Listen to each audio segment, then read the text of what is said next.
otra vez la situación cada vez peor del corazón. Yo camino todo y veo cada vez que quiero y te espero.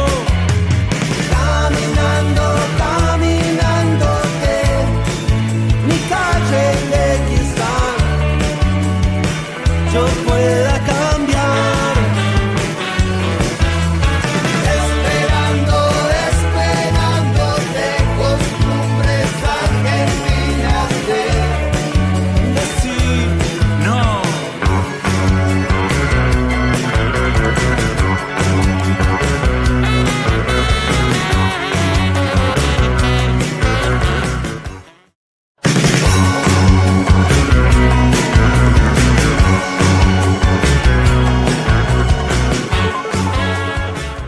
Bienvenidos a Doctrina y Realidad. En esta primera temporada de Doctrina y Realidad, el único programa donde se aprende a amar al general Perón. También, una cosa que tengo que decirlo en todos los programas, y a veces me olvido de decirlo, es que estamos por Patria TV. Y en este caso estamos con el compañero Walter Formento. Él es del CIEPE, Centro de Investigaciones, Walter. En Economía y Política. En Política y Política. Walter, te queremos consultar por algunas cosas que están pasando en estos días en el mundo, y qué mejor que hablar con vos, ¿no? Sobre los temas que están pasando. Pero antes de ir al presente, o si se quiere también podría ser algo del presente, me gustaría, porque hoy en el momento que estamos grabando el programa es un nuevo aniversario. Hoy sería el cumpleaños de Diego Maradona. El Diego. Hoy Diego estaría cumpliendo 64 años. Como Diego es una persona que ha trascendido no solo en nuestro país, la Argentina, sino es un ídolo a nivel mundial, me gustaría unas palabras tuyas, Walter, y alguna experiencia que hayas tenido con algo referente a Diego, que hayas salido del país y te hayan dicho Maradona, ¿no? Bueno, eso siempre, porque para colmo nosotros nos gusta mucho el fútbol, lo hemos jugado, nos gusta el fútbol, y Maradona, nosotros decimos que somos argentinos, y ellos hablan de Maradona inmediatamente. Y hablar, de Maradona con aquellos que no son argentinos, a veces es explicarle todo eso que es Maradona, porque ellos lo entienden desde la magia del fútbol, desde la generosidad del fútbol, y yo de alguna manera le contaba el Maradona, ese Maradona con ese amor por su pueblo, que es el amor por la Argentina, el compromiso por los orígenes sociales y populares, ese Maradona que era profundamente peronista, independientemente de que él, cuando estaba con Chávez o con Fidel, pero en realidad era profundamente peronista, es decir, vos te das cuenta, era el ser nacional, con sus particularidades, con sus excesos de cómo comunicaba las cosas, pero él comunicaba permanentemente pueblo y permanentemente comunicaba esta cuestión de la inclusión social, de las tres banderas. Para mí, ¿no? Yo lo escuchaba y él permanentemente hablaba de soberanía política, de independencia económica, pero particularmente todo desde la justicia social. Y también una cosa que, mientras lo que decías, Walter, me venía a la mente, Diego era como una guía también para nosotros muchas veces, ¿no? Porque cuando recuerdo lo que pasó hace poquito tiempo con lo de Venezuela en las elecciones, ¿no? Seguramente Diego lo que hubiera ido a hacer es ir a sacarse una foto con Maduro, seguro, ¿no? Sí, o hubiera hecho una declaración a favor de Maduro, pero yo ni lo dudo eso, ¿no? sí, sí, sí. Diego hubiera incluso hablado primero de Chávez para hablar, digamos, de Maduro, digamos, sabiendo que incluso él estaba hablando para las oligarquías del mismísimo demonio, pero, eh, pero particularmente coincide con que los demonios de la oligarquía siempre son nuestros ídolos, esos que son los que mejor nos expresaron, porque, de nuevo, uno lo podría sentir, sintetizar.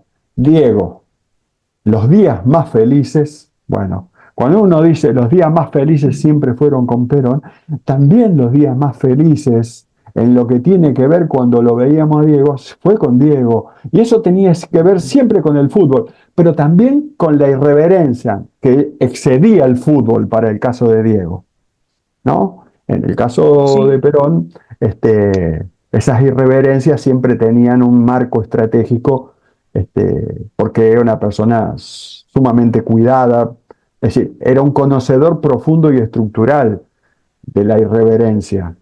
creo que no se ha estudiado bien lo que fue Maradona, sobre todo el Maradona del Nápoles, ¿no? Sí, El Maradona que va a un equipo, si se quiere, chico de Italia, un equipo, no sé, sí, como sí, Independiente, para ser malo. claro, No bueno, sé, de Racing, no, un al, equipo de- chico. al decir de los italianos, un equipo africano. Claro, claro, claro, ¿no? Y lo que él hace en Nápoles, ¿no? Sí, Con respecto a en lo que había, esto lo podés explicar vos mejor, la diferencia entre que había entre el pueblo de Nápoles y el pueblo de digamos, las capitales de Italia sería, ¿no? el norte. Es El decir, norte. por eso te digo, para el norte, es decir, de la tría Francia, Alemania e Italia, porque eso es el norte, el núcleo estratégico económico, que siempre lo charlamos nosotros, que se enfrenta al globalismo, porque ahora quedó, bueno, ese núcleo que se expresa en el norte y en los equipos de fútbol del norte, cada triunfo del Nápoles con cada uno de esos equipos era un triunfo no solamente en el fútbol, era un triunfo de los pobres, de los excluidos, de los marginados, de aquellos que no eran italianos, no eran italianos es decir, desde el norte, es decir, de ese norte que el norte-norte, digamos, de Italia es este, Italia, Francia y Alemania. Es decir, ahí hay un trío que sí, porque esto que estamos diciendo para Nápoles no es solo para Nápoles, también se guarda relación con toda una región geográfica de Francia e incluso de Alemania. Entonces, bueno, pero particularmente Diego, no es solo, es decir, lo que fue para los argentinos, para nosotros, también lo fue para los italianos. Y en cierta Claro. medida para muchísimos pueblos y líderes populares del mundo. Vos sabés, Walter, que una cosa que a mí me llamó mucho la atención, o si se quiere me sorprendió, o me maravilló, es ver una persona en las ruinas de la parte de Siria, ¿no? Donde estuvo la guerra y donde bombardearon. Bueno, la cuestión es que había ruinas. Y sobre esas ruinas, una persona hace un dibujo, ¿no? De Maradona con una pelota. ¿No? Y uno se pone a pensar, un país que está en guerra, eh, el lugar prácticamente destruido y en ruinas, y a una persona se le ocurre hacer un dibujo de Diego, ¿no? ¿Qué es lo que simbolizaba a Diego para ese pueblo también, ¿no? Sí, sí, sí, sí. Bueno, ¿qué es lo que era Diego? Para él, uno lo supone lo que fue para nosotros. Este, Diego para ellos era la felicidad, la alegría, la irreverencia, la, el ser hereje con los poderosos, era la legitimidad de rebelarse frente a los poderosos.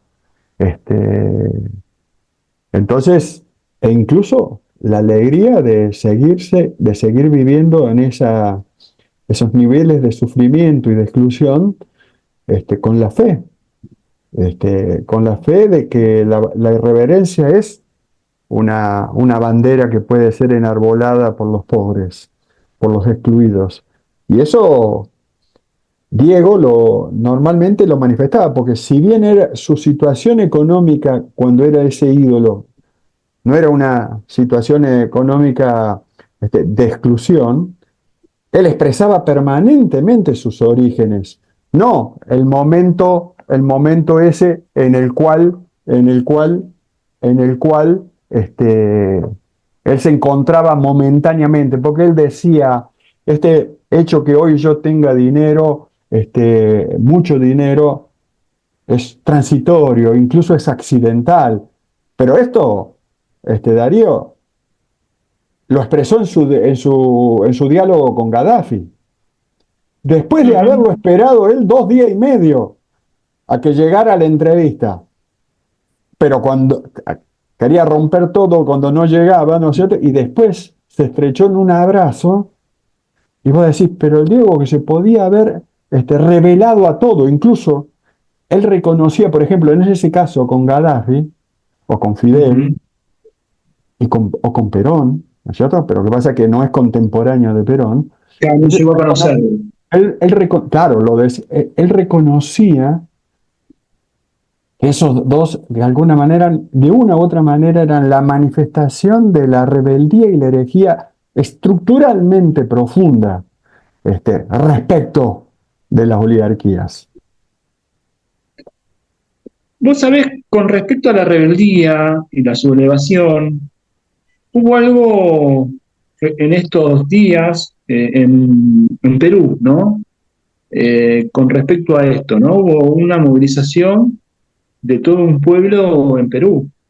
Eh, Me gustaría que nos cuentes un poquito más o menos cómo es, digamos, el Perú hoy desde el punto de vista de estas dos posiciones, digamos, geopolíticas, cómo juegan en Perú, ¿no? Bueno, yo supongo, para situarlo, es decir, que estamos hablando del momento en que Castillo emerge, el que después será el presidente Castillo, ¿no es cierto? Sí. Bueno, el presidente Castillo es el líder, un hombre que es un educador de primaria y de secundaria en la zona rural montañosa del Perú, dirigente gremial. Bueno, empieza a desarrollar sus referencias y en un momento determinado, por alguna situación, se constituye en un dirigente político, en un referente político, donde sintetizan un N cantidad de corrientes y termina triunfando en términos electorales para la presidencia de Perú. Triunfa en Perú e inmediatamente la oligarquía, es decir, en sus 3 fracciones en ese momento, decide que Castillo, con su programa, pero particularmente Castillo, no podía ser presidente, digamos, de Perú. Ujú. Lo persiguió y lo puso preso y está preso, ¿no es cierto? Sí, Eh, sí. eh, luego, podríamos hablar de hace 45 días, este, la situación entre las distintas fracciones de la oligarquía peruana, las 3, para hablar de las principales y estructurales, se pusieron de acuerdo. Y ese acuerdo guardó relación con la decisión de dónde se hacía el puerto de aguas profundas, es decir, que terminó siendo donde tenía que ser, según ellos, que era en el puerto del Chancay. Y ahí se está haciendo y construyendo el hub, como le llaman ellos, el HV, el hub portuario, es decir, el complejo portuario exportador peruano en alianza con China. Ninguna duda, ese es el puerto de aguas profundas de siempre. En 1448, 1460, 1480, China ya visitaba esas costas, porque era el puerto natural de todo el Pacífico Sur. Entonces, en ese momento, me comentan amigos de Perú y de Ecuador, dice, en ese momento empieza a cambiar el diálogo y lo que hoy sostiene incluso la oligarquía peruana, que resuelto ese tema, ellos ya no tienen problema que incluso Castillo fuera presidente. Porque el tema de que no podía ser Castillo presidente en ese momento es porque no estaba resuelto el tema del puerto. Un puerto, el del Chancay, que tiene su contraparte en el puerto de Santos, que es desde donde sale el ferrocarril que viene desde Brasil con la conducción y decisión de Lula, también en acuerdo con China y los diálogos con todos los actores. Y bueno, eso pasa a constituir y a iniciarse la consolidación de esa gran referencia que va a ser esos puertos y esa vía férrea que va a recorrer de oeste a este, Suramérica. Y en relación con eso nosotros tenemos que ver hoy, observar hoy la crisis en Bolivia y particularmente esto que aparece como inexplicable, que son los comportamientos y acciones que lleva adelante el mismo Evo Morales contra el gobierno de Arce, que es un gobierno de su propio frente político, sabiendo que además, si hay alguien que tiene como objetivo debilitar a Bolivia, a la Bolivia nacional, popular y latinoamericana, es Estados Unidos, es Gran Bretaña, es los grandes actores del poder financiero, es el Comando Sur. Y por lo tanto, yo escucho los análisis por distintas fuentes que no entienden y no se termina de entender el porqué de los hechos que va realizando cotidianamente Evo Morales y que tiene como destinatario a Arce. Puede que se dé un escenario porque todos los escenarios no son negativos. Porque si vos me decís, Darío, que la confrontación entre Evo y Arce genera una polarización y la mitad de Bolivia respalda a Arce y la otra mitad respalda a Evo Morales, bueno, yo te diría, bueno, se han quedado con el 90%. Lo que pasa es que se sospecha como complejo que Evo pueda nuclear atrás, y bueno, ahí están los escenarios que plantean los distintos analistas, de qué modo puede afectar negativamente este frente que le abre Evo Morales a Arce, es decir, todos esos actores, a Arce y a Choquehuanca, el vicepresidente, un actor de primer nivel, David Choquehuanca. Entonces, esa es la gran pregunta que está sobre el tablero, porque todos sabemos que si Bolivia pasa bajo control del Comando Sur y la oligarquía financiera con centro en Texas, las hostilidades contra la vía, es decir, el tren ese que va de Santos al Chancay, se va a encontrar con una amenaza muy fuerte, muy estructural, como es la amenaza del Comando Sur, en vivo y en directo. Incluso yo diría que en ese punto las dos fracciones de la oligarquía financiera norteamericana están de acuerdo.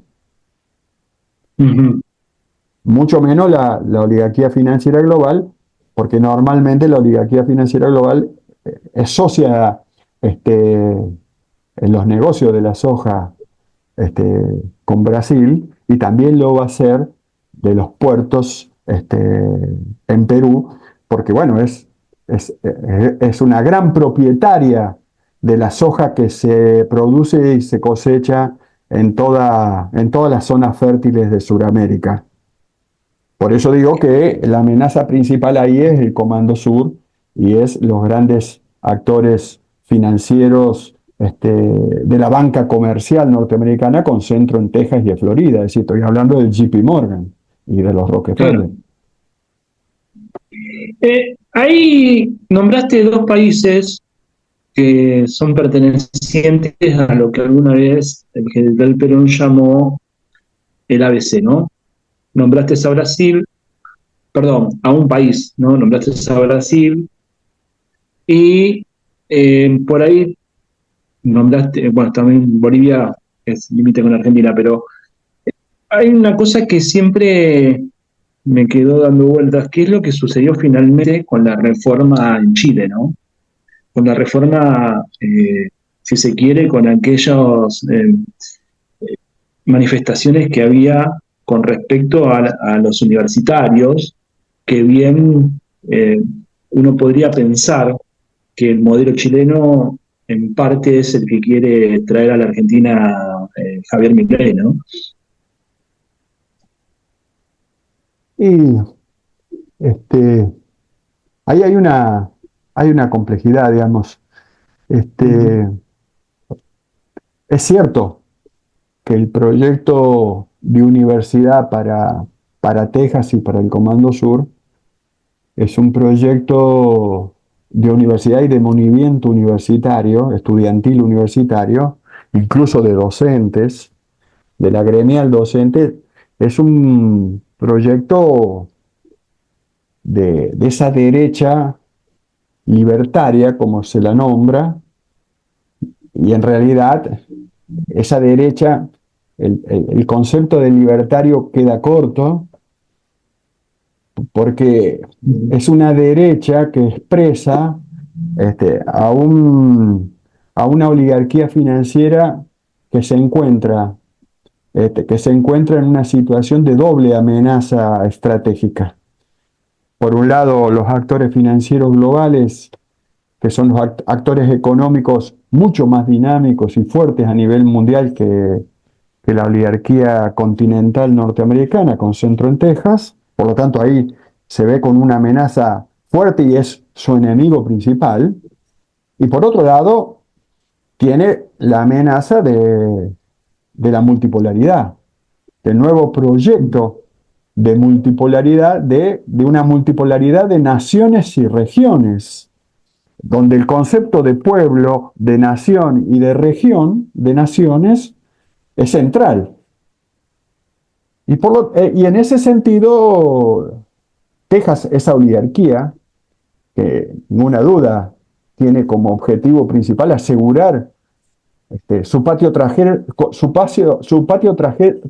como región estratégica de respaldo de eso que ellos serían desde Texas y desde Florida, con salida al Caribe y no tan clara al Atlántico, porque al Pacífico no tiene salida, porque hacia el Pacífico lo corta California. Entonces, se ve muy amenazada, muy encajonada, porque además la oligarquía financiera global juega dándole aire a los proyectos nacionales contra Texas.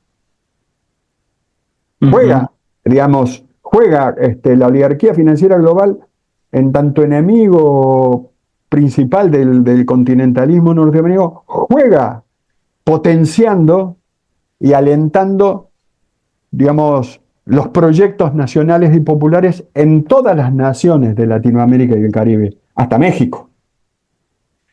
Vos lo sabes bien, lo hemos hablado, Darío, porque este escenario es un escenario que supo llevar y conducir muy bien López Obrador, y veremos ahora su relevo, la compañera presidenta Sheinbaum, que por lo que yo voy observando en los primeros pasos, parece tener esa misma escuela muy aprendida, la de López Obrador, ¿no? La de Cárdenas, la de sus líderes históricos de ese nacionalismo popular latinoamericanista. En ese sentido, a mí me parece que la guerra civil interoligárquica financiera al interior de Estados Unidos tiende a agudizarse y tiende a profundizarse, y digo agudizarse en términos de la virulencia, porque estamos viendo todo en el marco de estas elecciones en Estados Unidos, cómo escala la violencia manifiesta. Nosotros tenemos en el inmediato futuro las elecciones en Estados Unidos ahora mismo, en esta semana, ¿no? Estas semanas que vienen, los próximos Sí, 15 Donald Trump dijo en estos días que va a terminar, si él es presidente, él termina con la OTAN directamente. Bueno, ¿qué quiere decir eso? ¿No? Sí. Es decir, con la OTAN, es decir, él no puede terminar con la OTAN. Él lo que puede terminar, sí, es con el financiamiento que Estados Unidos hace de la OTAN. Él sí puede hacer que Estados Unidos no pertreche con armamento a la OTAN. La OTAN tiene una capacidad de pertrecharse de soldados y de armas, no del calibre y la tecnología que tiene Estados Unidos, que en ese sentido le haría un daño muy grande, pero no es que no tiene otros lugares como Japón, como Inglaterra, incluso con Francia, Alemania, Italia, si sigue triunfando el proyecto globalista de las City financieras de esas tres naciones, que eso está en disputa, bueno, esos sectores podrían de alguna manera sostener y bancar a la OTAN. Ahora, de todos modos, creo que una derrota en Estados Unidos de los demócratas y de los globalistas y un avance de Trump en el tema de bloquear el pertrechamiento de armas para la OTAN va a ser un duro golpe. Es decir, no va a ser un golpe decisivo, pero va a ser un duro golpe. Es decir, la OTAN ya lo sabe y tiene un punto de apoyo en Japón, tiene un punto de apoyo en Alemania y Francia, tiene el punto de apoyo en Gran Bretaña. Estoy hablando de los grandes actores, pero lo que pasa es que por otro lado, Alemania, Francia e Italia, el otro proyecto, el proyecto alemán, francés, italiano, es decir, el de la Europa que mira a vender valor agregado en China y a comprar materias primas en Rusia. Bueno, yo he sido entrevistado por este tema. Y es clara la decisión de la vieja tríada oligárquica financiera francesa, alemana, italiana, la del norte, que realmente profundiza día a día su confrontación con Davos y con la OTAN. Es decir, y profundiza su relación de acuerdos con China, India y Rusia, porque son mercados. Claro. Ahora, esa situación que no escala está presente en la Unión Europea hoy. Entre la Unión Europea conducida por Davos y la Unión Europea que quiere ser conducida por la vieja tríada, Alemania, Francia, Italia, del proyecto europeo que tiene como proveedor de materias primas a Rusia y como comprador de mercancías de alto valor agregado a China. Estos dos proyectos hoy están en tensión creciente. Después hay otra cosa que dijo también Donald Trump en estos días, ¿no? Porque dice cosas muy interesantes. Una de las cosas que dice es que si bien uno parece fuera Donald Trumpista, digamos, ¿no? Pero no es así de ninguna manera. Sin embargo, uno recoge las cosas que dice Donald Trump porque son muy interesantes. Una de las cosas que dice es, con Rusia tenemos diferencias, dice, ¿no? Pero esas diferencias no equivalen a que nos vayamos a una guerra, dice. Mi mandato, dice, no ha habido guerra, no hemos experimentado guerras como en los otros gobiernos de Estados Unidos. Creo que se refiere, lo que yo creo, a el proyecto ese que comienza con Bush padre, cuando es la guerra al Golfo, ¿no? Creo que él está hablando de eso, pero me gustaría que vos digamos, me expliques esto, Walter, mejor. Bueno, la guerra del Golfo, de fines de los 90, principios del 2000, ¿no?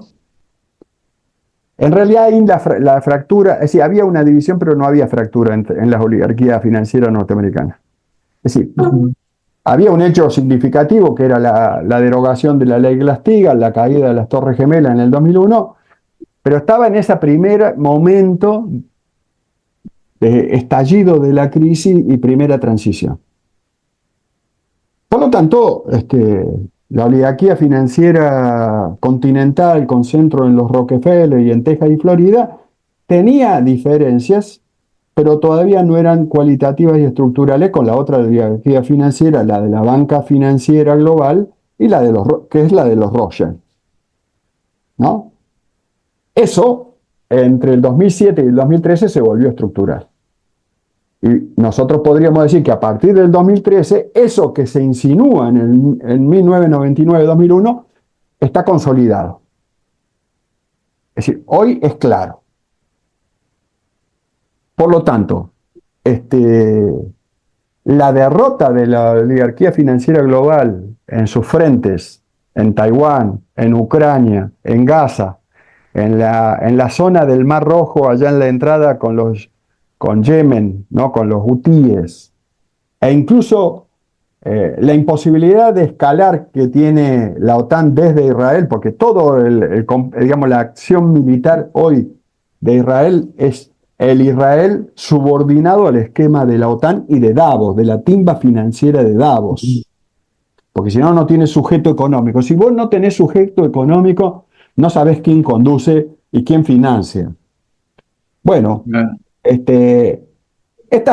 estos cuatro frentes donde la OTAN está haciendo, porque de una manera u otra, la OTAN claramente está siendo derrotada en Ucrania.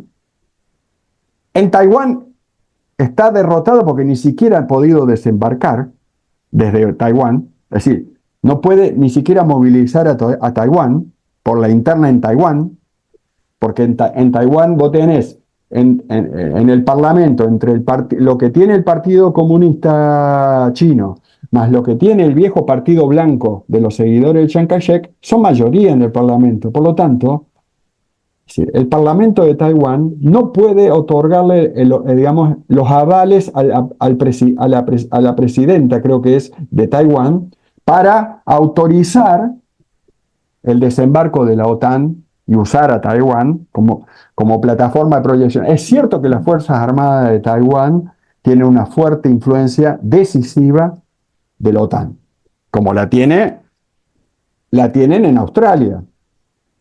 Ahora, no, la tienen en una influencia importante, pero no es monolítica. Australia está fracturada en la decisión de ser parte del AUKUS, que es la OTAN, es el nombre que tiene la OTAN, en eso que se llama Australia, Japón, otros sectores ahí del Asia-Pacífico, que tiene que ver son digamos, semicolonias británicas, que es lo que están armando como capacidades técnico-militares para ir a la guerra con China. Lo cierto es que todavía no han podido ni siquiera desembarcar en Taiwán. Bueno, esa es otra victoria del proyecto multipolar contra la OTAN globalista y Davos.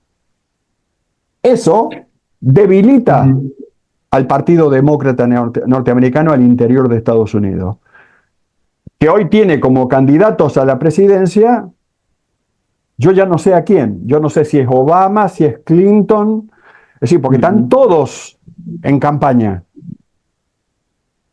Están todos en campaña. Alguien me dijo que la candidata a presidente por el Partido Demócrata, Kamala Harris, pero yo lo veo más a Obama y a Clinton que a Kamala Harris, digamos, en televisión. Esto está diciendo que el Partido Demócrata está teniendo que sacar todos sus cuadros político-electorales a la cancha para ganar las elecciones. Ahora, ¿qué dicen los números? Ujú. La ventaja que tiene en algunas encuestas que tiene el Partido Demócrata con Kamala Harris no alcanza para que en el colegio electoral haya una victoria digamos, del Partido Demócrata. Es cierto que hay un sector, hay estados republicanos, por ejemplo, de donde viene McConnell, que son estados swinger, que le llaman porque cambian de posición, que están dominados por los neoconservadores republicanos, que es muy probable que le pasen votos en el colegio electoral, porque la elección en Estados Unidos es tan democrática que es indirecta. El Ujú. pueblo norteamericano puede votar, pero no elige. Walter, está muy interesante lo que decís, pero tendríamos que ir a una pausa. Sí. Y ahí me gustaría que nos cuentes un poquito más sobre esto, que profundices. Es un tema muy interesante lo que contás sobre el tema de vendrían a ser las elecciones en Estados Unidos, ¿no? Y junto a eso, me gustaría que nos cuentes un poquito qué pasó en la cumbre de los BRICS con respecto a los BRICS cuando le piden a Vladimir que el fin de la guerra con Ucrania, le piden la paz. Y ahí es como que se alinearían en los países no alineados, pero una tercera posición, digamos. Pero me gustaría que lo digas cuando volvemos a la pausa, ¿te parece? Perfecto. Vamos a una pausa y ya regresamos con Doctrina y Realidad.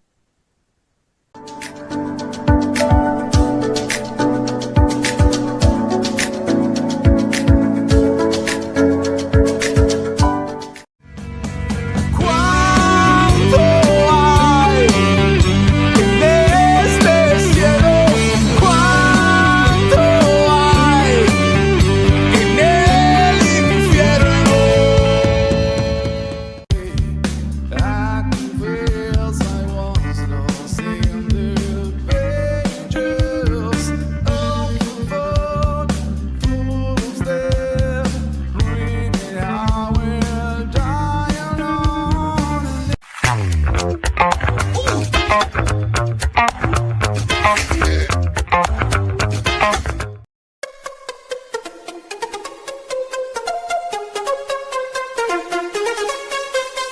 Don't you know, pump it up, you got to pump it up. Don't you know, pump it up, you got to pump it up.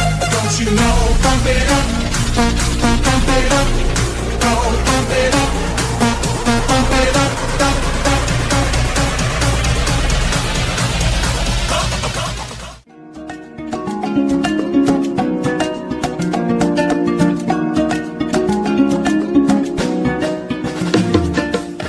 Let's do it for the frustration, aggravation, masturbation. Let's do it for the attention, fascination, education. Alright then, let's forget our troubles. Start over, right like others wrong. So great at peace and biz together, pretend that everything's wrong.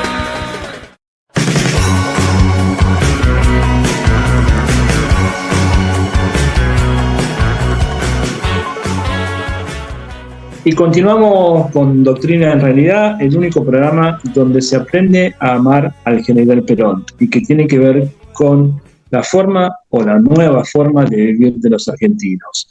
Y una cosa que estábamos hablando con Walter, que nos estaba contando, que tiene que ver con el tema de las elecciones en Estados Unidos, ¿no? Y me gustaría, Walter, que sigas contándonos sobre eso, pero incluso que profundices un poco, ¿no?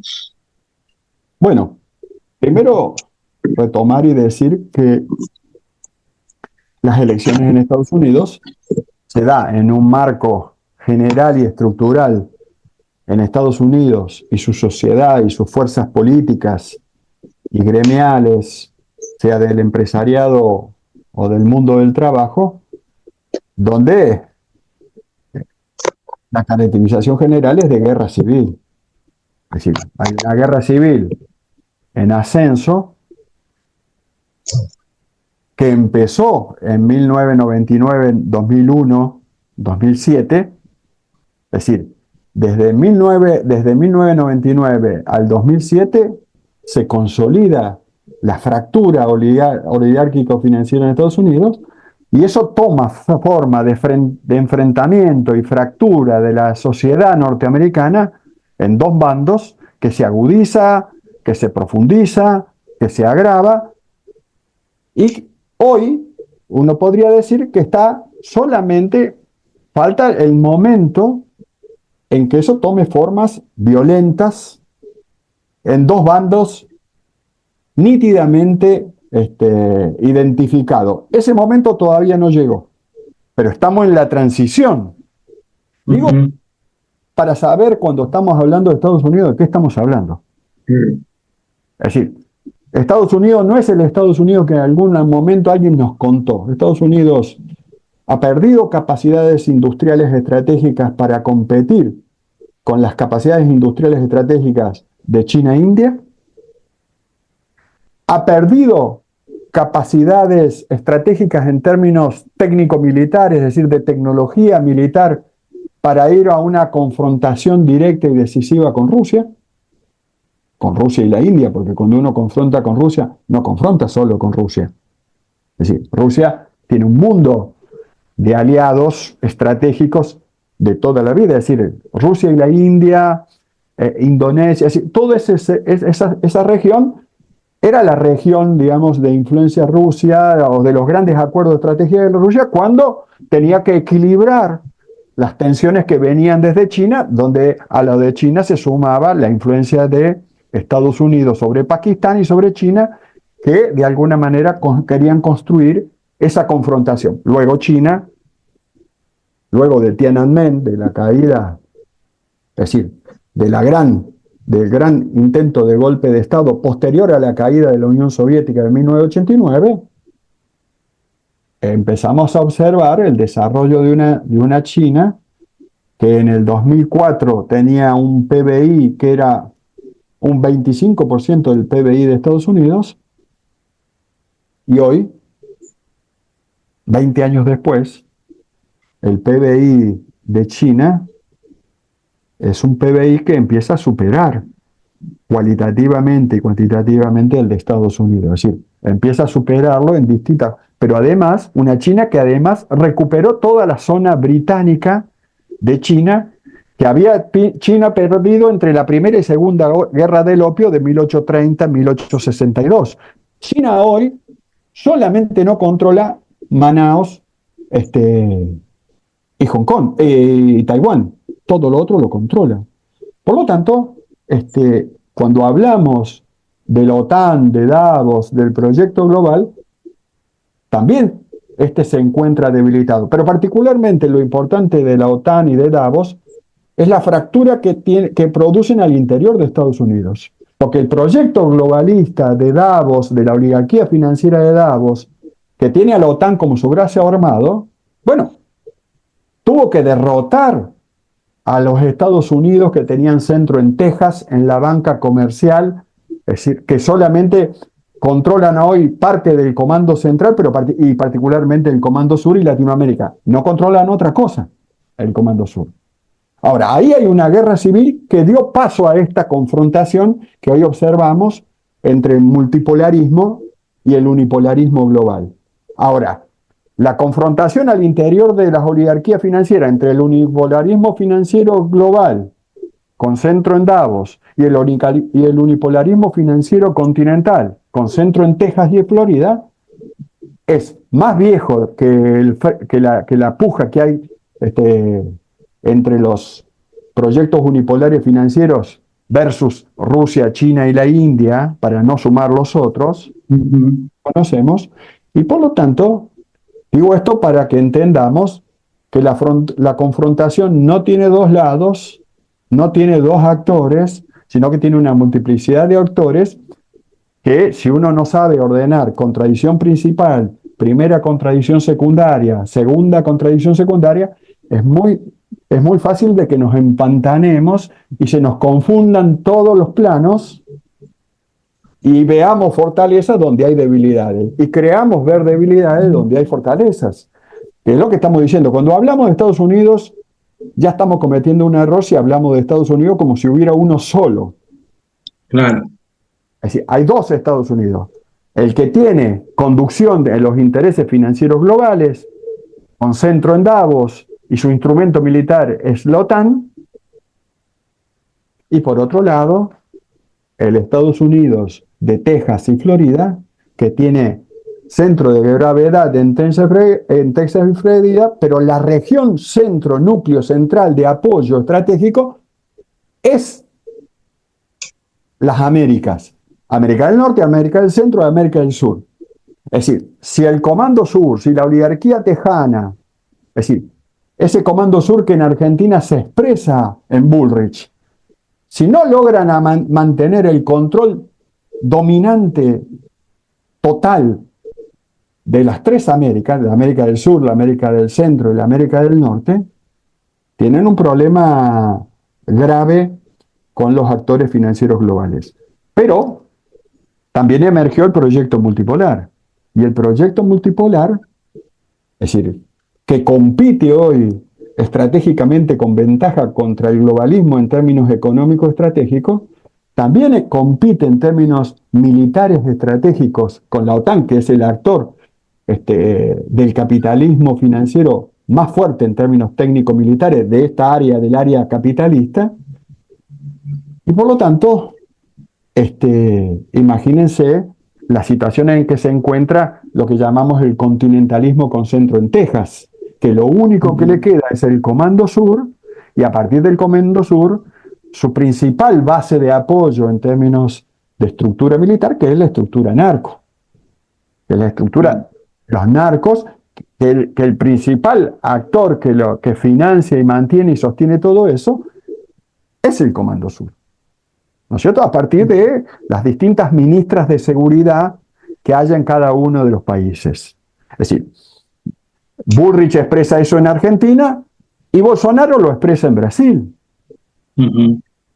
Y así podemos dar detalles. Es decir, en Colombia esto lo expresa Uribe. Petro expresa el proyecto multipolar en sus diálogos con Venezuela, y con sus diálogos que tiene fluidos con Londres, expresa su diálogo y de acuerdo y articulación también con los globalistas. Es decir, se dan cuenta que esto está lejos de poder observarse en términos de blancos y negros. ¿Y en Ecuador cómo sería, Walter?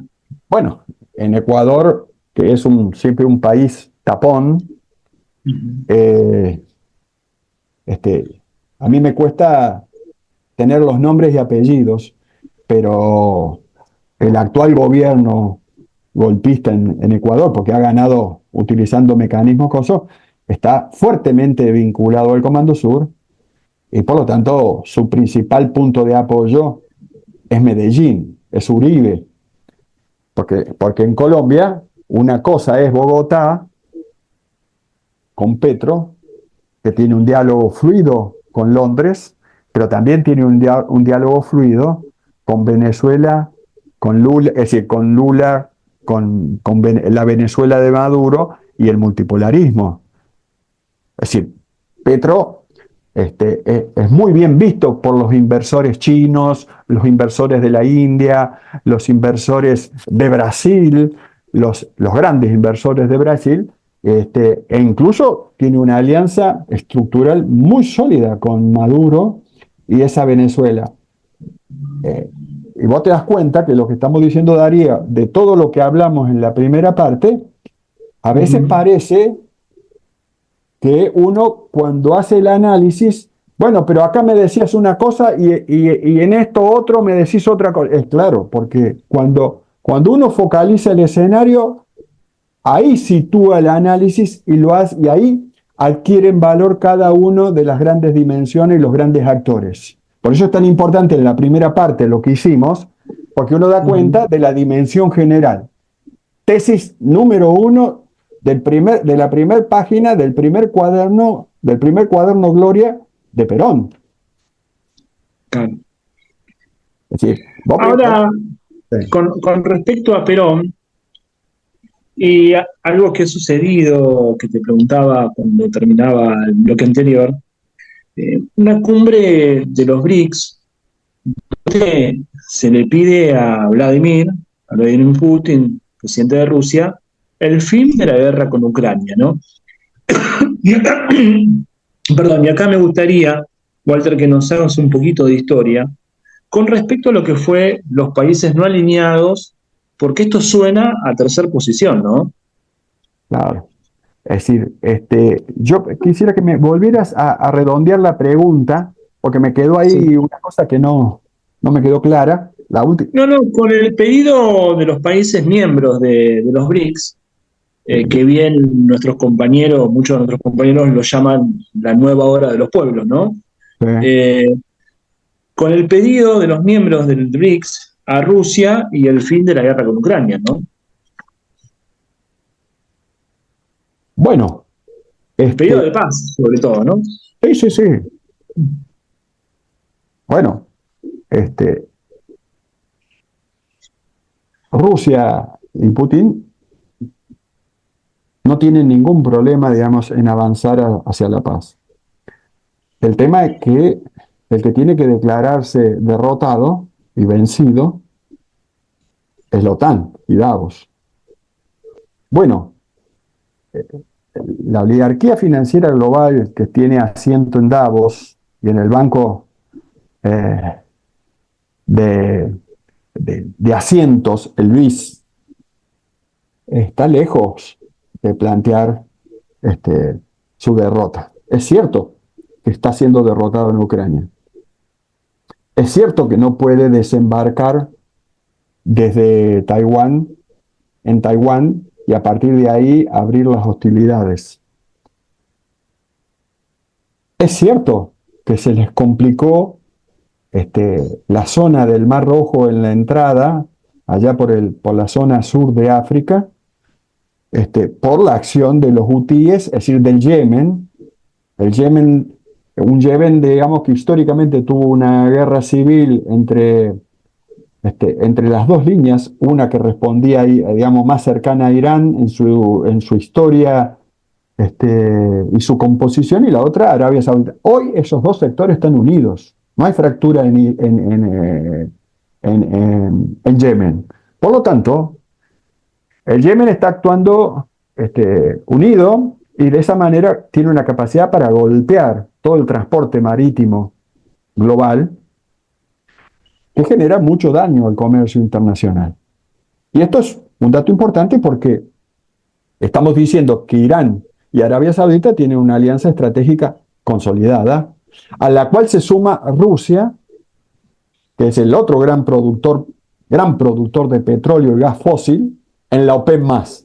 Irán, Arabia Saudita y Rusia controlan la OPEP+, y la controlan con fortaleza, y la controlan desde el 2016. Esto es así. Por lo tanto, esto que la OTAN está haciendo a través, la OTAN y Davos, están haciendo desde Israel, desde Netanyahu, es intentar establecer una cabeza de playa o una instancia de desestabilización profunda y estructural que no está logrando. Es cierto que ha logrado un gran magnicidio, una masa de asesinatos de civiles que pareciera que Netanyahu, Israel y la OTAN en ese frente no pueden recurrir más que al terror, pero no están avanzando. Y lejos de eso, lo que empezamos a observar es que Egipto, Libia, el norte de África, con Egipto, digamos, con los países más cercanos a esta zona, se van conmoviendo, se van conmocionando, y cada vez más, si bien no tienen diálogos a veces tan fluidos entre ellos, sí los tienen con Rusia y con China y con la India. Es decir, ¿por qué? Porque China y la India son mercado de todas las naciones, y Rusia es un proveedor de materias primas en todas, digamos, de la mayoría de las naciones que compran materias primas para hacer bienes elaborados. Por lo Ujú. tanto, la OTAN no está logrando desestabilizar la zona occidental de Oriente, el Asia occidental. No pudieron en el 2014 con Siria, no lo están pudiendo hacer ahora. No lo están logrando con Irán, al cual ya han por lo menos realizado 2 magnicidios de importante con líderes importantísimos de Irán. E Irán tiene los relevos. Eh, por lo tanto, por ahora tampoco se notan grandes avances, si bien en el único frente donde la OTAN y Davos están avanzando en términos técnico-militares con victorias puntuales, es en esta zona. No tiene un avance significativo. Yo diría que el único lugar que están haciendo un avance significativo la OTAN y Davos es a partir del golpe de Estado en Bangladesh. Un golpe de Estado en Bangladesh que controlando Bangladesh, que todavía no la controlan, porque eso está desestabilizado, porque ¿qué pasó? La presidenta de Bangladesh, ni bien sucedió la desestabilización en Bangladesh con la movilización de población desde arriba, es decir, una primavera árabe, con el modelo de primaveras árabes, inmediatamente la presidenta de Bangladesh, digamos, le cedió la presidencia, es decir, el manejo del gobierno. Por lo tanto, empieza esa transición. Ujú. Por lo tanto, deben dejar de, digamos, de confrontar y tienen que empezar a administrar. La misma primera ministra o presidenta de Bangladesh dice, bueno, cuando ellos empiecen a administrar, nosotros empezaremos a confrontar. Claro. Pero con esto te quiero graficar, porque lo de Bangladesh es una pieza clave, porque Bangladesh es la contraparte de la India, es un actor importantísimo para la India, es una región que se estabiliza de ese modo, a partir de la India, de Rusia, Bangladesh, porque Bangladesh sale al principal puerto de aguas profundas, Chavandar, ahí en la zona de Irán. Por lo tanto, está cortando una vía importantísima del proyecto multipolar de salida desde Rusia hacia el Índico. Pero no es cierto que la OTAN haya establecido un gobierno de facto, ¿no? Porque no hubo elecciones. Pero todavía no estableció a esa región como una cabeza de playa. Es decir, no ha logrado desembarcar. Es decir, porque todavía... Digo esto por los tiempos, pero no es que no tuvo el éxito en esto. Bueno, esto habla de los distintos frentes que tiene la OTAN y Davos en términos militares y económicos. Ujú. Esto se expresa claramente al interior de Estados Unidos con un partido demócrata y unos estados demócratas y azules que no tienen todo el oxígeno, todo el financiamiento, toda la legitimidad, todo el convencimiento para trasladar a sus electores, a sus militantes electorales a la hora de estas elecciones. Incluso tienen problemas con su capacidad de financiamiento, si bien tienen financiamiento porque normalmente manejan todo el dinero del lavado. Bueno, esto que nosotros vemos en los frentes, tanto en Taiwán, como en Ucrania, como en Gaza, como que te describía en la zona de Bangladesh, lejos están de darle fortalezas a la OTAN y a Davos para que con esas fortalezas poder utilizarla en la situación de crisis interna en Estados Unidos, una crisis que se exacerba con este momento electoral. Disculpame si me fui. No, perfecto, sí, se comprende. Y ahora, ¿qué es lo que sucede con los países miembros del BRICS al pedirle lo que le piden a Vladimir? Bueno, sería bueno que vos repitas eso que le pedían los países. Sí, sí, sobre todo en la cumbre se le pide el fin de la guerra, ¿no? Y ahí es lo que yo te decía, lo que tiene que ver esto, que suena a tercer posición y suena a movimiento de países no alineados, ¿no? Bueno, este,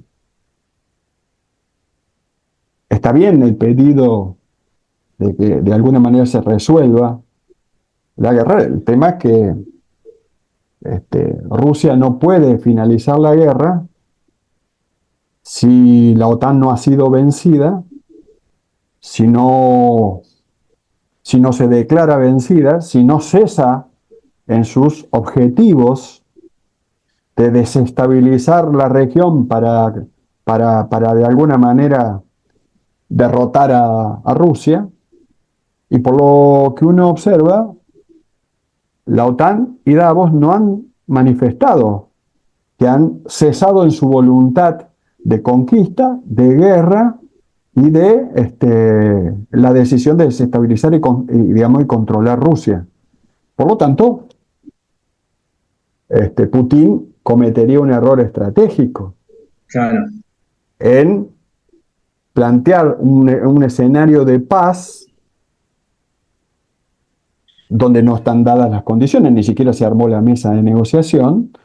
Putin puede decir, sería bueno que se pueda empezar a dialogar acerca de una mesa de paz, pero la OTAN no está pensando en eso, Davos no está pensando en eso, porque si bien los muertos del frente, digamos, del frente propio son muchos, Davos no lo considera propios, es decir, lo considera soldados, es decir, tropas que estaban para eso, además mercenarias. Entonces, y Davos no puede, y la OTAN no pueden declararse derrotados, primero porque tienen múltiples frentes desde donde desestabilizar la región, no solamente a Rusia, sino a China, a la India, a la zona de Irán, y Arabia Saudita. Por lo tanto, si bien la OTAN ha sufrido grandes derrotas, la OTAN aún no se encuentra en una situación, en un estado de derrota. Y además, vos me decís, pero ¿qué otro punto podríamos agregar? Bueno, una derrota electoral en Estados Unidos debilitaría muchísimo las capacidades militares de Davos y de la OTAN, las capacidades para sostener la guerra en Ucrania, en Taiwán, en Gaza, en la salida del Mar Rojo. Claro que sucedería, ni bien dice esto, ni bien diga esto Davos, inmediatamente Alemania, Francia e Italia rompen, es decir, toman el control de la Unión Europea, toman distancia de Davos y empiezan a establecer negocios económicos directos, restablecer, porque siempre los tuvieron, con China y la India, vendiéndoles valor agregado y muy alto valor agregado, y por otro lado comprando materias primas de Rusia. Que ya el pequeño diálogo entre Alemania y Rusia acerca del Nord Stream 1 y 2, de si hay gas en uno de los caños, y Putin que le dice, bueno, pero si no se atreven a poner en marcha el Nord Stream 2, el caño que quedó de los cuatro, el único que quedó bien, podrían obtener el gas del Turk Stream, es decir, del gasoducto que viene por Turquía. Se nota que ya hay diálogos avanzados, por eso la crisis al interior de la Unión Europea. Es decir, vos sabés que al interior de la Unión Europea la crisis también escala, pero yo te diría, Darío, que yo no observo en los próximos 6 meses un escenario claro donde Davos se declare derrotado.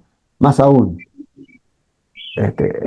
Davos necesita, por eso Davos necesita sí o sí ganar las elecciones en Estados Unidos. claro, para mantener la guerra, está clarísimo. Porque si gana Trump, no es Davos el que va a declarar, lo que se llama, va a pedir la paz. No va a poder continuar con la guerra. Claro, Porque con directamente. Trump de presidente y todo el complejo financiero comercial con centro en Texas y Rockefeller a la cabeza, directamente le van a asestar un golpe furibundo a Davos. Ahora, eso le traería a la zona, digamos, de la región del Partido Republicano, haría que Estados Unidos ganara un nivel de violencia y agresividad sobre Latinoamérica y el Caribe que escalaría en 50 veces la que hoy está. Es decir, Ahora, Walter, justo que nombraste el Partido Republicano, y acá hay quien dice que el peronismo siempre estuvo más cercano al Partido Republicano que al Partido Demócrata, ¿no? Que justamente Braden, en aquel 1945, Braden era demócrata, no era republicano, ¿no? bueno, Perón tenía un diálogo con el Partido Demócrata porque el Partido Demócrata era el partido de la industria y de los sindicatos, Uh-huh, el de Roosevelt, ¿no? uh-huh. En el Partido Republicano estaba la banca, que en ese momento no había, es decir, la banca financiera y la banca comercial eran lo mismo, y Roosevelt, desde de la Glass-Steagall de 1929, 1934, es decir, la ley Glass-Steagall veta toda posibilidad que la banca comercial tenga banca financiera, es decir, offshore, para sencillamente debilitar a los Rothschild que estaban adentro del Partido Demócrata. Esa realidad del Partido Demócrata fue así, es decir, digamos, la de Roosevelt, que viene desde 1904, 1908, esa línea tiene una crisis con la muerte de Roosevelt en el 44-45, el modo en que se resuelve la Segunda Guerra Mundial, la entrada de Estados Unidos en la guerra de Corea o de Vietnam creo que primero, ese avance lleva a una crisis muy fuerte cuando, por ejemplo, quieren profundizar todo lo que se llama la relación esta con Estados Unidos tomando control en términos de su proyecto tricontinental con el control de Corea y de Vietnam, lo que luego quedará Corea del Norte del lado soviético, Corea del Sur del lado globalista, y la Vietnam del Norte cercana a la Unión Soviética, la Vietnam del Sur a la OTAN y a Davos, lo que después será Davos. Bueno, estas condiciones hoy,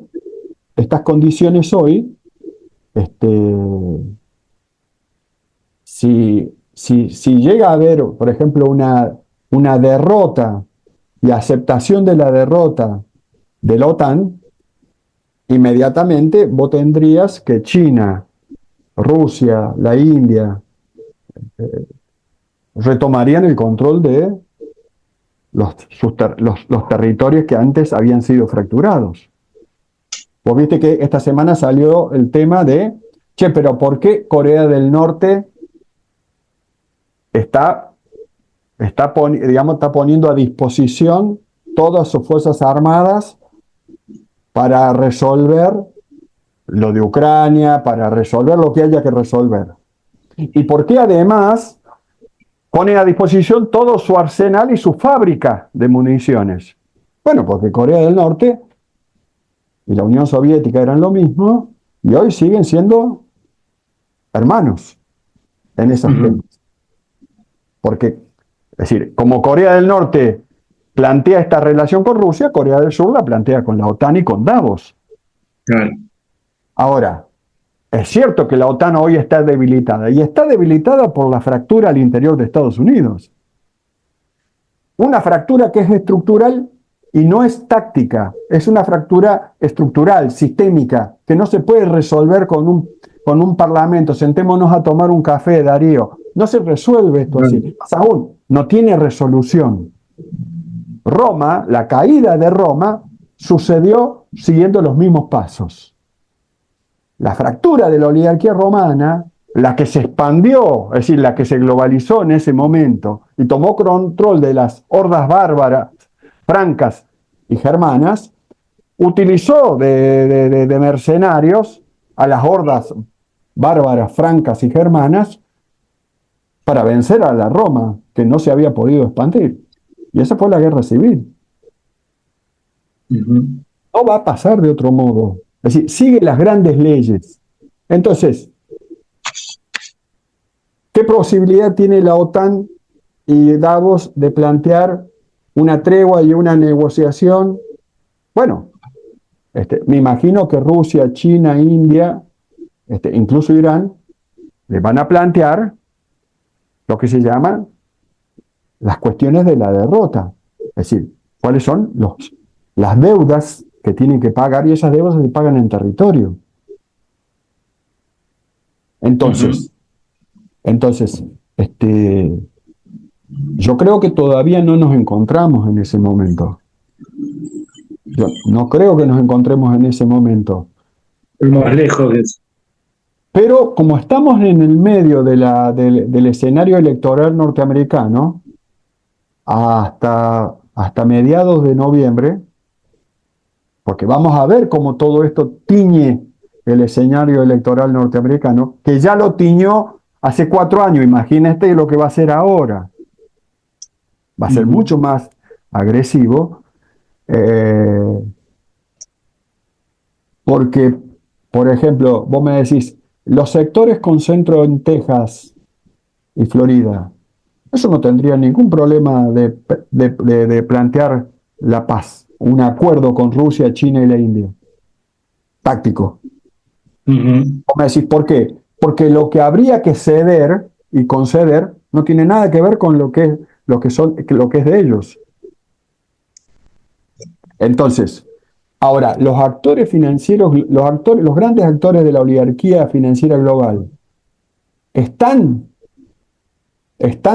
en un momento en que no tienen otra que plantear una negociación digamos, que incluya una rendición.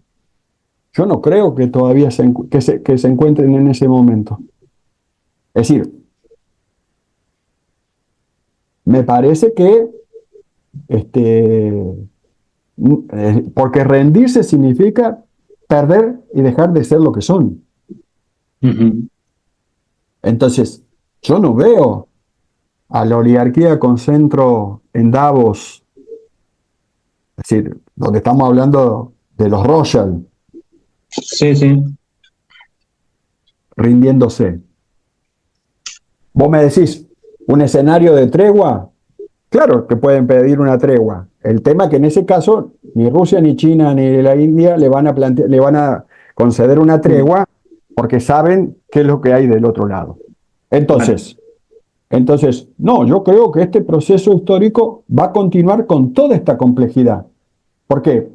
Porque ¿qué va a pensar el multipolarismo? No, yo hago una tregua con Davos, Davos profundiza su guerra civil al interior de Estados Unidos, vence al otro sector, al sector republicano, se queda con el control de todo Estados Unidos y luego de eso reabre las hostilidades contra mí. Nadie hace una tregua en un escenario como ese, me parece. Me parece. Sí, y con respecto, Walter, a cosa que estaba pensando, también en esta semana o en estos días va a haber elecciones en Uruguay. Sí.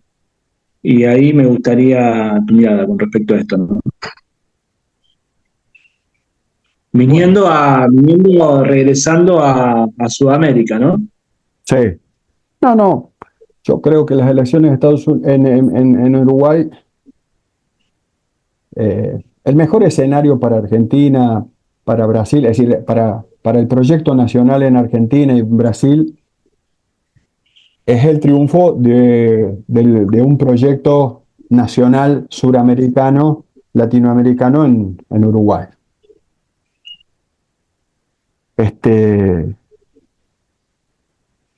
Me parece que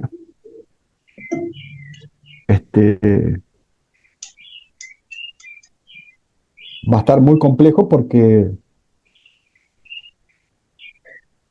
el Frente Amplio es uno de los actores que pueden ganar las elecciones. Walter, te corto porque nos estamos quedando Listo. sin tiempo. Lo dejamos para otro. Si querés, vamos a un corte y cuando regresamos hacemos el fin del programa, ¿te parece? Dale. Bueno, vamos a un corte y cuando regresamos hacemos el fin del programa y Walter nos desarrolla un poquito sobre esto que estaba hablando de las elecciones en Uruguay. Vamos a un corte y ya regresamos.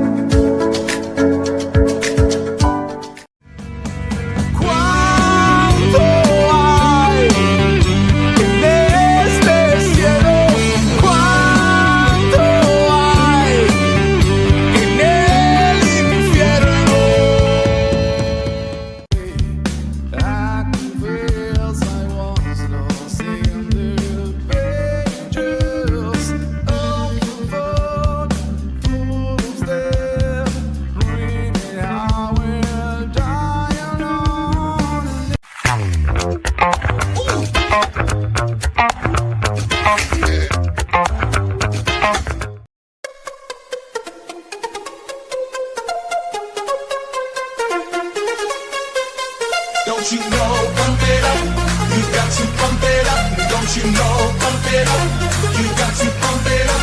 Don't you know, pump it up, pump it up, oh, pump it up, pump it up.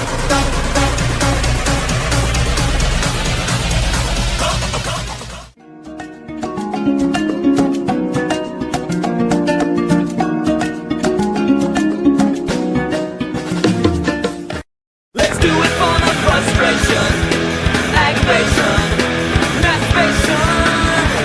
Let's do it for the attention, fascination, education. Alright then, let's forget our troubles. Start over right back to the drum. So great and peace and biz together. Pretend that everything's wrong.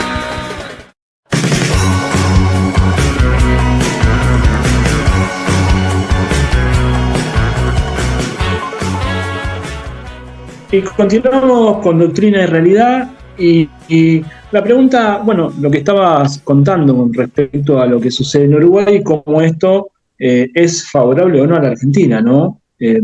Siempre depende de qué bando gane, porque esto hay que mirarlo de esta manera, ¿no? Desde el poder se mira de esta manera, ¿no? Y bueno, con respecto a eso, Walter, me gustaría que nos profundices un poquito, ¿no? Bueno, yo creo que el mejor escenario es el triunfo del Frente Amplio para la Argentina. Incluso para Brasil también, para Lula, para el Brasil de Lula. Es decir, para todo proyecto nacional, regional, latinoamericano, el triunfo del Frente Amplio es prioritario en Uruguay. Luego, habrá que ver cómo, es decir, vos me decís, cómo se consolida eso, porque acá tenemos que ver cómo se reparte los votos del Partido Colorado, ¿no? Claro. Porque lo que se llama el desempate es entre el Partido Blanco y el Frente Amplio, ¿cierto? Sí.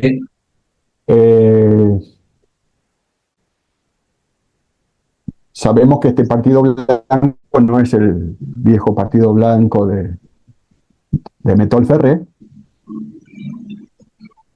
pero seguramente tiene esa historia. Digo, no soy un conocedor profundo de eso, pero sí sé claramente que los sectores de Davos no pueden entregarle Montevideo ni toda la costa del río Uruguay y de los principales ríos, digamos, que recorren Uruguay y Argentina, al Comando Sur. Es decir, es decir, Davos va a jugar en estas elecciones en Uruguay, igual que juega en Argentina, tratando de que sus intereses, que es hacerse con la soja, con todo lo que sean materias primas, que pueda luego comercializar con China, pueda seguir haciéndolo. Y a partir de ahí, lavar el dinero en la City Financiera de Montevideo, que es la principal City Financiera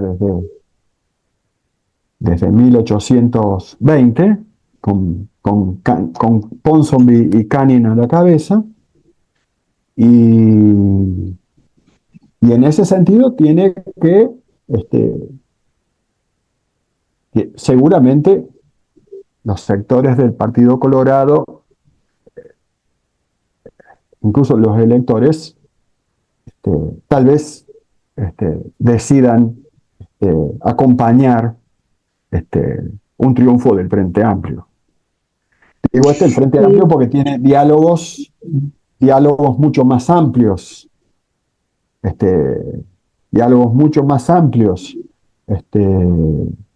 particularmente porque el progresismo vota en el Frente Amplio, además de los sindicatos, ¿no? Pero estoy hablando del progresismo cuando estoy hablando de esas clases medias muy específicas.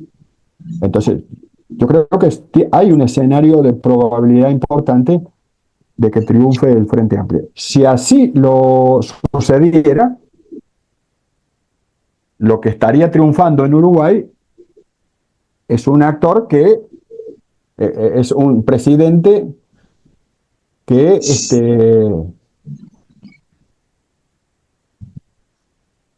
no se llevaría ideológicamente bien con Milei, no se llevaría ideológicamente para nada con Patricia Bullrich, pero algunos de los sectores del Frente Amplio no dejan de tener ciertos diálogos con los grandes actores que están detrás de Sturzenegger y Caputo. Es decir, los señores globalistas de las finanzas. ¿Por qué? Porque ninguna duda, el puerto de Montevideo es el principal puerto de aguas profundas. Si nosotros no logramos hacer el puerto de Bahía Blanca, nunca vamos a resolver eso. Y ninguna duda, todo lo que se vende a China y a India, que son los grandes compradores, van a salir por el puerto de Montevideo, y esto va a seguir siendo en el próximo tiempo. Y por lo tanto me parece que los grandes sectores del comercio exterior, los sectores financieros que controlan el comercio exterior en Argentina y en Uruguay, incluso en Brasil, en toda la zona de Pampa Húmeda que tiene salida por la zona de Santos, van a seguir apostando por un gobierno que tenga buen diálogo con China y con todos los actores del comercio exterior con China, donde uno de ellos es Davos, que es el gran actor, que hoy produce la soja, es decir, el gran alquilador de hectáreas en la pampa húmeda suramericana son los actores globales, y por lo tanto van a tratar de asegurarse un gobierno que sea respetuoso de sus intereses. Y me parece que eso es algo que de alguna manera sintoniza con Lula y sintoniza con un gobierno, es decir, con un gobierno que no es el de Milei. Porque para que el gobierno de Milei más o menos lograse sintonizar un poco más, debería cambiar su ministra de Seguridad y su ministro de Defensa. Digamos, para que sea homogéneamente globalista. Digo esto porque desde que Milei se volvió amigo de, de Xi Jinping, es decir, al cual no encontró para nada comunista, parece. Entonces, estamos viendo la metamorfosis mercantilista de Milei, que en última instancia termina siendo los que los señores de las finanzas le soplan al oído. Lo que pasa es que él tiene dos oídos, uno es el que sopla los señores de la guerra al oído de Bullrich, y desde Bullrich a él, y otro desde Caputo y Sturzenegger al oído, es decir, la gran banca financiera y el complejo agrofinanciero exportador de soja a China y a la India. Y por lo tanto, me parece que en Uruguay va a ir hacia un esquema de ese tipo. Digo esto porque en Uruguay no fue distinto. El triunfo de Lula, si era Lula o Bolsonaro, los sectores del complejo financiero agroexportador brasilero sí o sí iban a optar por Lula y nunca por Bolsonaro, que es un hombre de Texas. Sí, más cuando Lula, el número 2 de Lula, el vicepresidente, es un hombre directo de Davos. Entonces, supongo que el gobierno de Uruguay muy probablemente pueda ser un gobierno que encabece el Frente Amplio. Bueno, Walter, muy, muy bueno, un gusto, como siempre, charlar con vos, hacer un programa con vos y que nos des clarificación a todas estas cosas, porque a veces son necesarias, ¿no? Así que, Walter, quizás más adelante podamos hacer otro programa. Por supuesto, Darío. Pero acá lo importante, a mí me parece muy importante esto que has hecho, este programa que has pensado y has diseñado, porque, aunque más no sea, este es un gran punto de referencia. Y pongo gran como gran punto. Claro. Es decir, un gran punto de referencia, porque siempre es más fácil dialogar cuando hay referencias. Yo permanentemente busco referencias con las que estoy muy de acuerdo o muy en desacuerdo. Porque ambas me sirven para construir la mirada síntesis final que hace uno, desde la historia de uno, desde el peronismo, desde la tercera posición estratégica, más aún con esto que dijimos en este programa, a lo largo de este programa, donde esto que parece que no entendemos, que es, de alguna manera, que el actor principal de la contradicción principal sea el multipolarismo BRICS, es decir, del movimiento de países no alineados, es decir, el regreso de la estrategia desde el tercer mundo, es decir, del movimiento de países no alineados, de la tercera posición estratégica, ni comunista, ni capitalista. Bueno, en algún momento es interesante plasmarlo, plantearlo, e incluso para comenzar a debatir y a reflexionar sobre esto, porque seguramente nosotros no tendremos la última palabra, pero habremos hecho lo que tenemos que hacer. Sí, me gustaría, Walter, para un próximo programa, que lo charlemos previamente, si se quiere, un programa donde hablemos un poquito de la conducción de San Martín con respecto a, digamos, Chile, ¿no?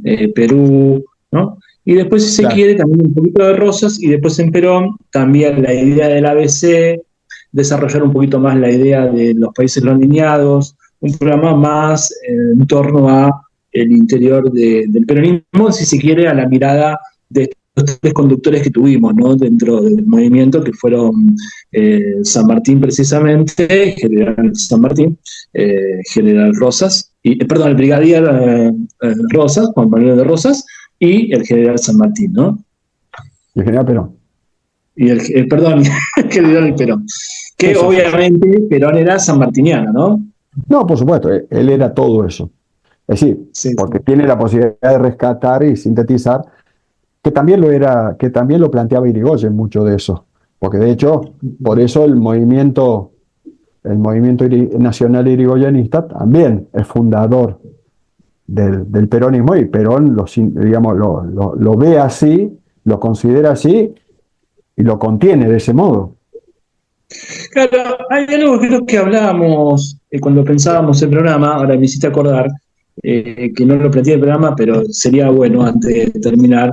Viste que Milei todo el tiempo está planteando esto de la Argentina comienza su decadencia en 1916. Ahora, en 1916 es el primer gobierno elegido, ¿no? El gobierno votado, está bien, no votaban las mujeres, pero votaban los hombres, ¿no? Sí, sí, sí. Bueno, es lo que está digamos, planteando en ese momento que plantea eso, es la mirada de la oligarquía ganadero-exportadora, es decir, por lo tanto, de la oligarquía exportadora, este, con, digamos, subordinada a Gran Bretaña en ese momento y a los globalistas hoy. Es decir, esta cuestión de que de un día para otro amanece como teniendo habilitada la puerta de negociar con China, cuando a los gritos dijo no entro a los BRICS, y tal vez podría decir, yo no quiero ser parte del mundo multipolar, quiero venderle a China y a la India. Entonces, su posición sería claramente globalista. ¿Qué es la posición de Sturzenegger y Caputo? No es la posición de Bullrich. Ahora vos me decís, cuando Milei dice, yo quiero profundizar las relaciones económicas con el complejo financiero agroexportador que tiene mercados principales en China y en la India, en ese momento es una declaración de guerra a los sectores que respaldan a Bullrich, es decir, al Comando Sur y a todos los actores económicos con centro en Texas, el petróleo y el gas fósil, contra el petróleo y el gas en Cristo, que es el otro sector que compone el complejo financiero que exporta soja a China y a la India. Y bueno, y ahí vas viendo cómo la realidad va tensando el esquema de alianzas económicos estratégicos al interior del gobierno de Milei. Por eso es tan importante lo que hicimos antes, entrar por los actores económicos estratégicos. Y también esto que pensaba, ¿no? De cómo se transforma Milei cuando contás Xi Jinping, ¿no? Y Milei, cómo se vuelve un pragmático, ¿no? Porque un tipo que pensaba de una manera, al encontrarse con la realidad que se encuentra, termina siendo un pragmático, o se termina siendo, intentando, digamos, una mejor relación por lo menos con China, ¿no? Bueno, yo diría que en realidad Milei es presidente porque primero lo pusieron para competir electoralmente, para captar una masa de electores de tal manera que no ganara el partido que tiene el Proyecto Nacional Popular Latinoamericano como columna vertebral. Una vez que sacó tantos votos y además era la primera minoría, le tuvieron que dar la candidatura a la presidencia. Y llegaron a la presidencia con, con esa ecuación político-electoral que, como ya hemos descrito apenas, ¿no? Por lo menos lo hemos empezado a describir, eh, tiene contradicciones secundarias profundas, porque imagínate, contiene al interior la guerra civil en Estados Unidos. Es decir, las dos fracciones que están en guerra civil en Estados Unidos, las dos fracciones de oligarquía financiera, forman parte del gobierno de Milei. Es decir, eso significa que las relaciones esas no son pacíficas. Y después tenés el tercer actor que es lo que se expresa a partir de la vicepresidenta, que es todo un tema a desentrañar. incluso porque una cosa era cuando se la vinculaba a Astiz y otra cosa es cuando va a visitar al Papa Francisco. Porque cuando uno dice, bueno, entre los grandes referentes de la multipolaridad de naciones, regiones y pueblos, porque la multipolaridad es una multipolaridad de pueblos, naciones y regiones. Bueno, ¿cuál es la mesa que conduce esa? La mesa del diálogo interreligioso del mundo cristiano y el mundo de las religiones, digamos, no cristianas, incluyendo a las religiones cristianas. Bueno, esa es la mesa.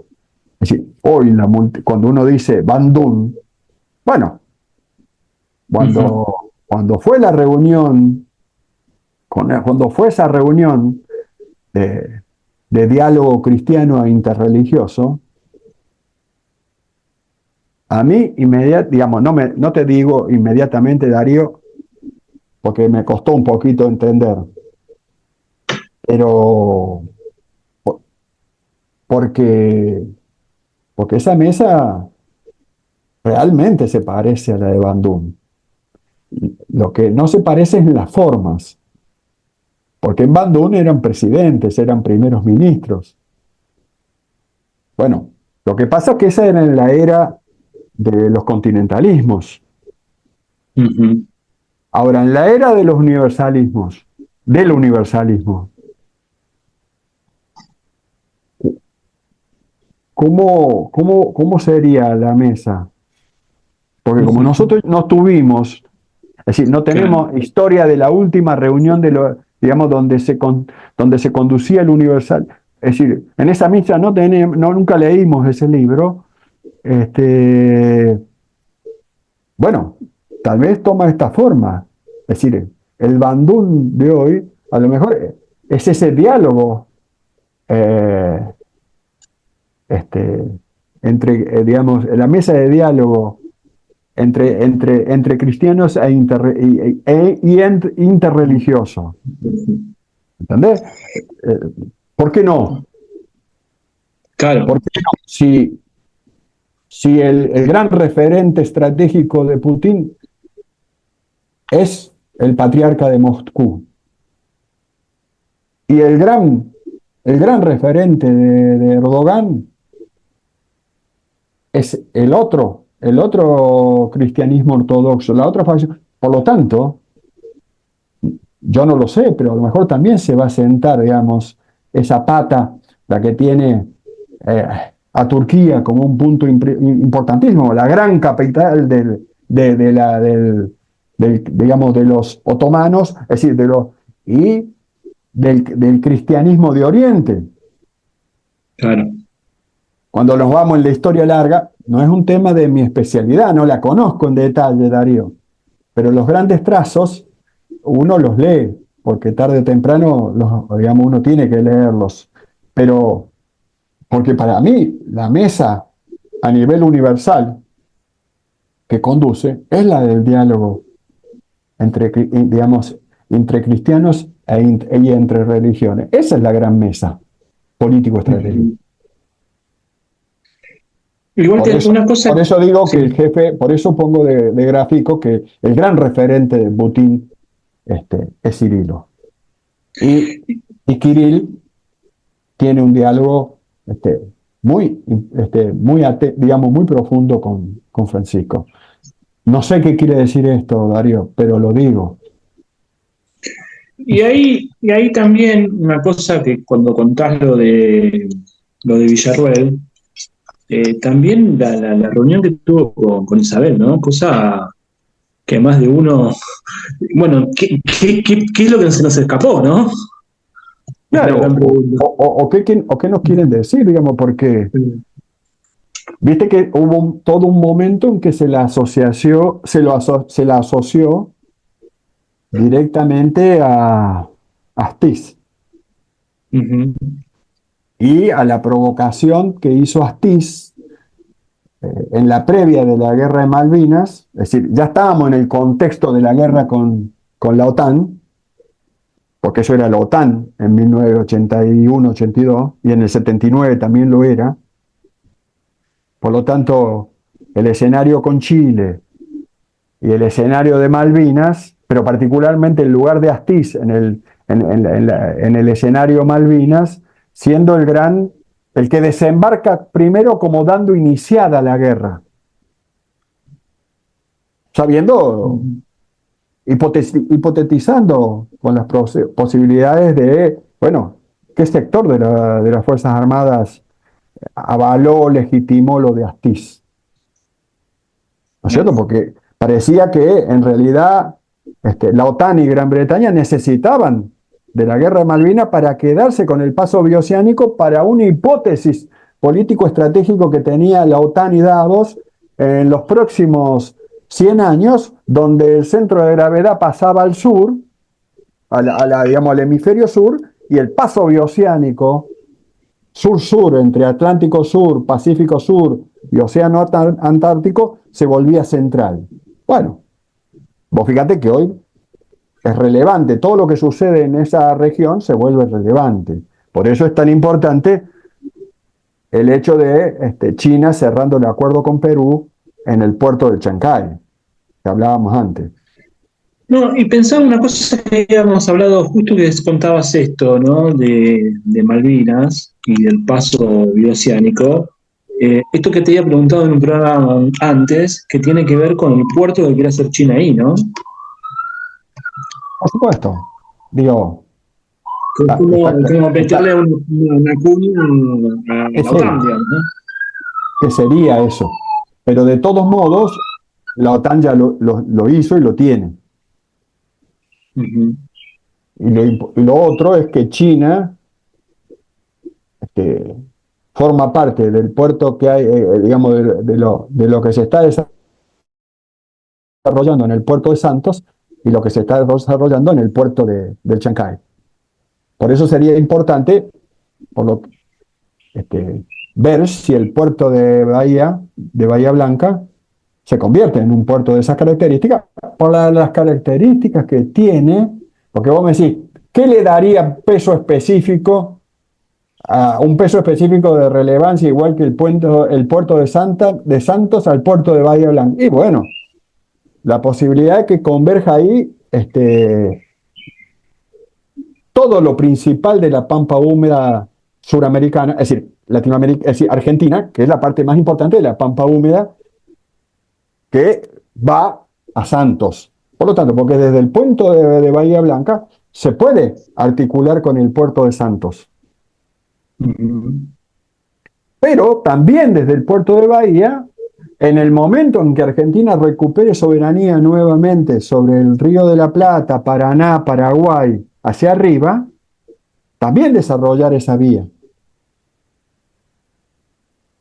Y además desarrollar todo el entramado de vías férreas que ya van y llegan a Bahía Blanca, pero que pueden también iniciar sus tránsitos hacia el norte, acompañando las vías fluviales hacia arriba, hacia el entronque contra la vía ferroviaria que va desde Santos a Chancay, que es la columna vertebral, ¿no?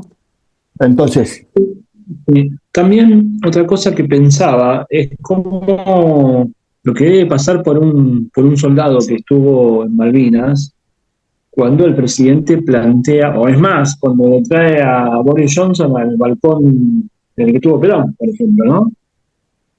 y bueno, Es como una especie no sé, es como que te están refregando por la cara, ¿no?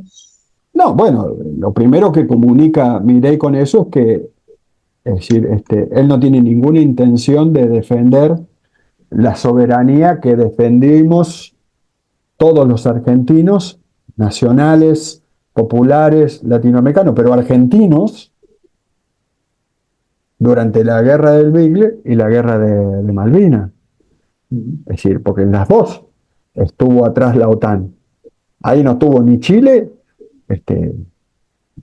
ni nadie más. Es decir, tuvo la OTAN, que con su mirada estratégica, que ninguna duda ellos tienen la obligación de mirar 50, 100 años adelante.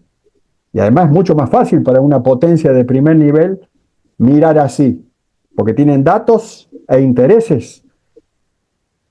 Y los argentinos, de bien, los latinoamericanos de bien, yo me acuerdo siempre del glorioso Perú, los chilenos de bien, digamos, aquellos digamos, que hablábamos cuando hablamos de Perú, digamos, de Perón, este,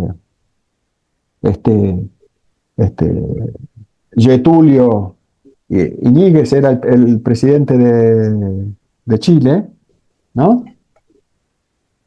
Bueno,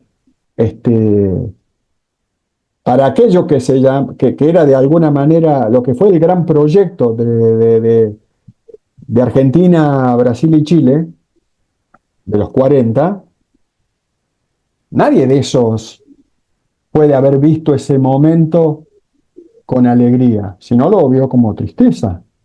Es decir, entonces, digo, es muy interesante, por eso digo, este momento histórico es un momento de transiciones, de una transición que podríamos llamar de esas transiciones de ciclos de 500 años. Es decir, no es una transición de ciclo cada 100, porque nosotros estamos transitando al poscapitalismo. La multipolaridad, si bien tiene elementos de capitalismo, tiene aspectos estructurales que son poscapitalistas.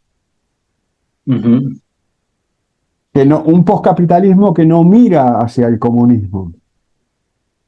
Pero si grandes actores, digamos, determinantes como Cirilo y el Papa Francisco, están viendo digamos, con mucho cuidado, pero particularmente con mucha expectativa, esta transición de ciclo largo, y se preparan para una transición de ciclo largo, ¿no es cierto? Porque todos sabemos Sí.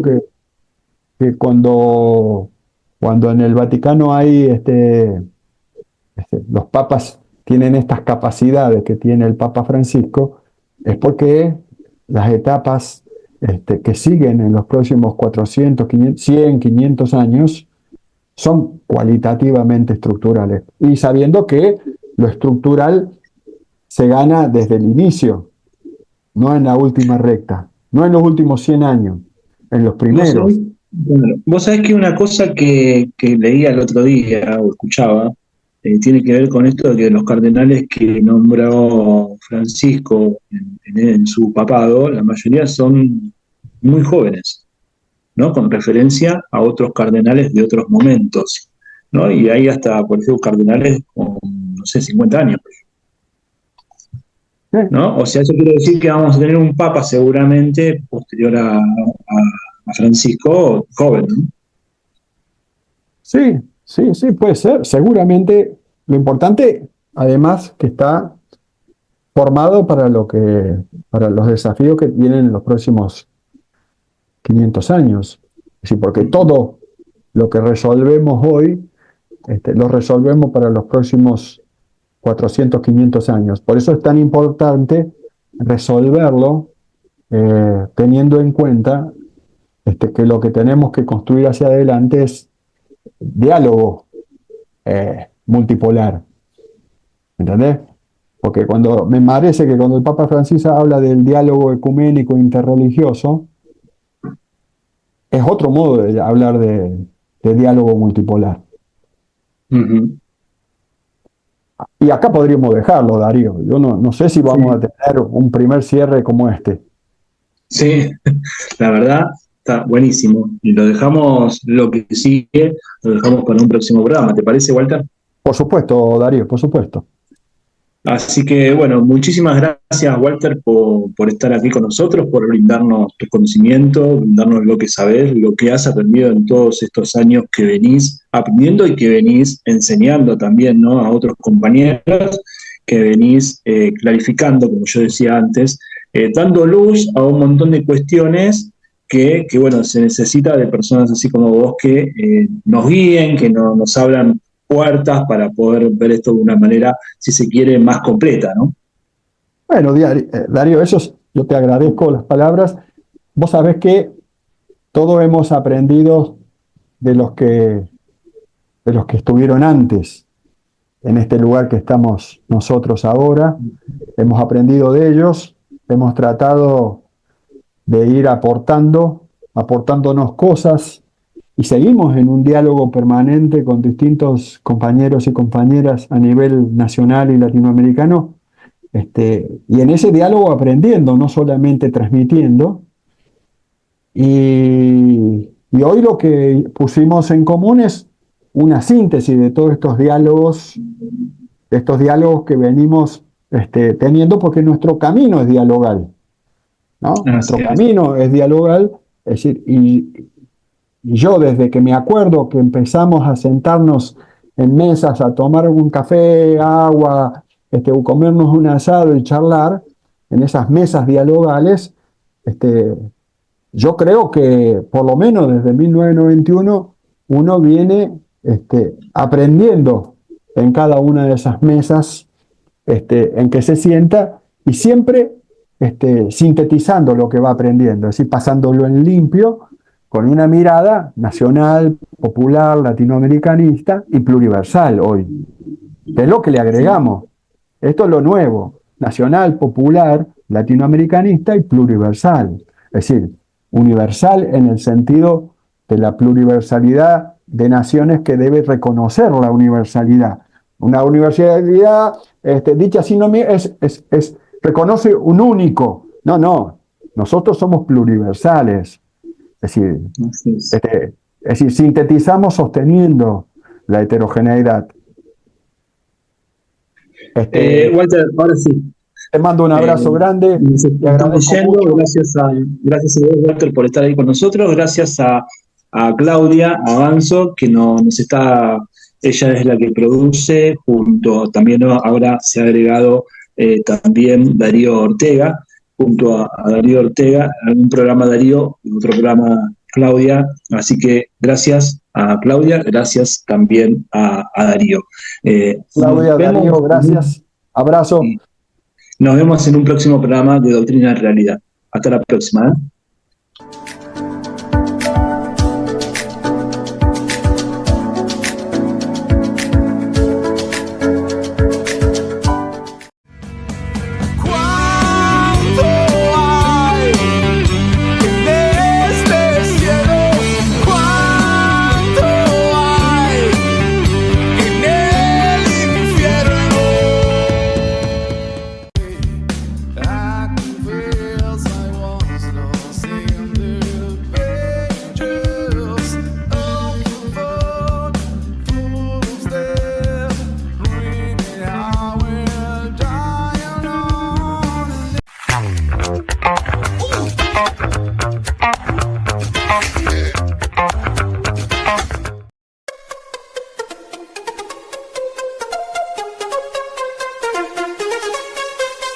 Don't you know, pump it up, you got to pump it up. Don't you know, pump it up, you got to pump it up.